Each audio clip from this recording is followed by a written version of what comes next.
Hey everyone, it's Alexander Robinson. Welcome to the channel, and this is my review for Dune Part 2, which is the second half of Denis Villeneuve's adaptation of the Frank Herbert book, Dune. It picks up right where Part 1 left off, where Paul Atreides and his mother, played once again by Timothée Chalamet and Rebecca Ferguson respectively, have met up with the Fremen, led by Javier Bardem's Stilgar, as they pretty much make one final assault against House Harkonnen as revenge for killing his father in the previous part. Back in 2021, when Dune Part 1 came out, I found myself in the super minority of people that wasn't a big fan of that first movie. I mean, it's got great production design to it, the costumes are outstanding, and it's visually a masterpiece. But in terms of its story and characters, I wasn't entirely invested, and the movie had an incredibly sluggish pace to it.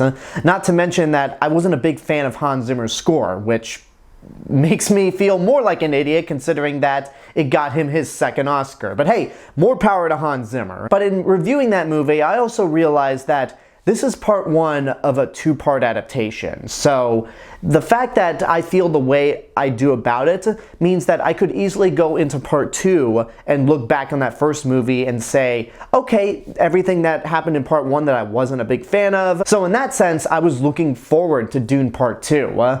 And I'm actually going to give you guys my rating right off the bat. I normally don't do this. I like to save my rating for the very end of the review once I've reviewed the entire movie and give you a wrap-up. If you remember my review for Dune Part 1, I said watch at your own risk. For Dune Part 2, I am going to say right now that it's good.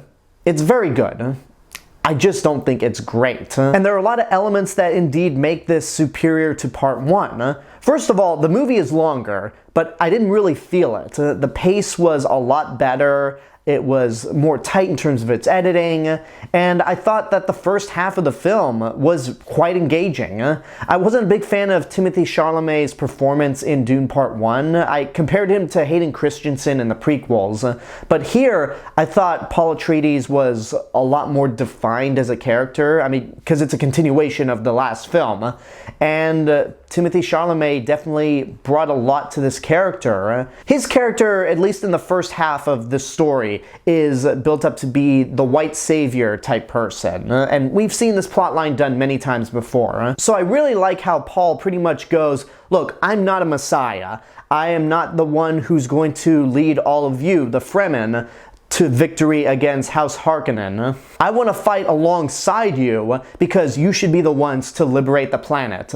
So I really like that, and I enjoyed seeing him basically train in their ways and become one with the desert. And his chemistry with Zendaya was actually pretty good. I didn't think it was anything spectacular, but I bought into the romance. And as the movie progressed, I found myself a bit more invested in Chani than I did with Paul Atreides, because I felt like Zendaya and Javier Bardem's character were the ones that really kept a strong personality throughout the rest of the film. And in terms of the rest of the actors, Rebecca Ferguson is still really good, and there's an interesting subplot with her. Austin Butler as the nephew of the head of House Harkonnen is quite intimidating. He has a strong presence whenever he's in the film, and he's just flat out psychotic. He might be a one-note character, but he may be the most memorable character of all of them. I'm going to put the character stuff aside and talk about that a little later. The other stuff I really liked about this movie is that its visual look, much like with Part 1, is just as strong as ever. In fact, I actually think this may be stronger because there's so many beautiful shots throughout this entire movie. The CGI, production design, and costumes are all incredible. And there's that sequence in the film where Austin Butler's character is first introduced that's entirely black and white because the sun itself is white. And that whole sequence visually is amazing. There's also a lot of really strong elements throughout this movie and a lot of themes that we've seen in other science fiction films beforehand, but Dune technically came first because the book predated stuff like Star Wars, which pulled a lot from Dune. So there's actually quite a lot in this movie that really works and made me more interested in it than Part 1. So why don't I love this movie like everyone else? Well, the main reason for that is The characters. I think most of the actors do a fantastic job, but there are only a handful of characters that really stick out to me. Javier Bardem, Zendaya, and Austin Butler's characters are all standouts for me, but Timothée Chalamet, as much as I thought he was better in this movie than in part one, as the movie progressed, I just found myself feeling distant from Paul Atreides. I didn't find much of his story to be interesting afterwards.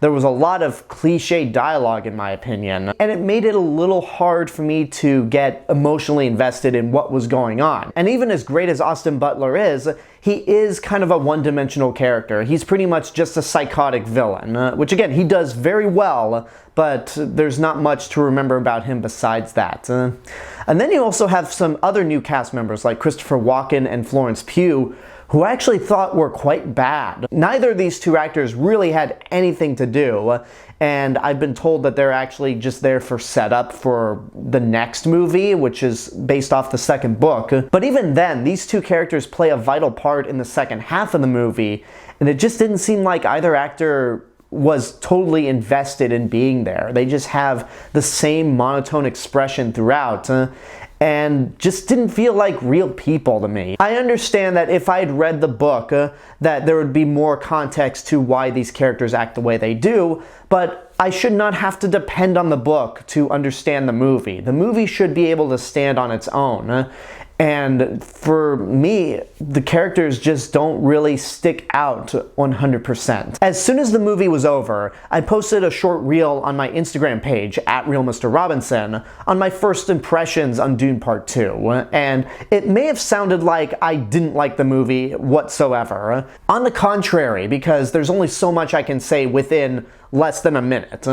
I just don't find myself in love with these movies the way everyone else seems to. And again, like with Dune Part 1, I admit I am in the super minority when it comes to this. Probably more so since everyone is gushing over how much better this movie is than the first one. And more power to those people. I'm not calling you all an idiot for liking this movie. If anything, I'm probably the idiot that isn't in love with this movie like everyone else. And that's okay. I've reviewed a lot of movies where I'm in the super minority, and I've just learned to accept that people are going to have different opinions. But again, I didn't dislike the movie.